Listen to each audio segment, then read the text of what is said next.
Alors je suis Enki Bilal, je suis auteur, réalisateur, dessinateur, peintre. Je raconte des histoires, j'invente des univers, des concepts. C'est un sport que j'ai imaginé en 1990, il y a très longtemps donc, c'était au siècle dernier. Je l'ai imaginé dans le dernier volet de la trilogie Nicopole, qui était une trilogie d'albums en bande dessinée. Et comment j'en suis arrivé à imaginer ce sport?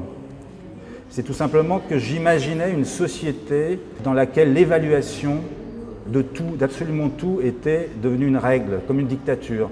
On évalue l'intelligence, on évalue la violence, on évalue la bêtise, la connerie, on évalue la beauté.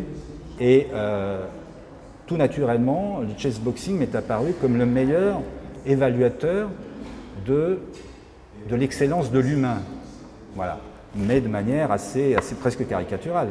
C'est pour ça que l'idée m'a plu. Mais à ce moment-là, je ne pensais pas qu'elle deviendrait réalité. Et c'est là que c'est formidable. La fiction a été dépassée par la réalité. Oxymore, quelque part, c'est la situation de ces deux sports. D'un côté, la force brutale, et de l'autre, la finesse suprême de l'intelligence, à savoir le jeu des échecs. Donc la boxe et les échecs.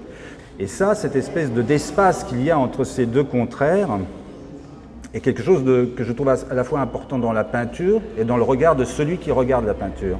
Ce que j'ai montré, c'est peut-être le côté aussi très universel.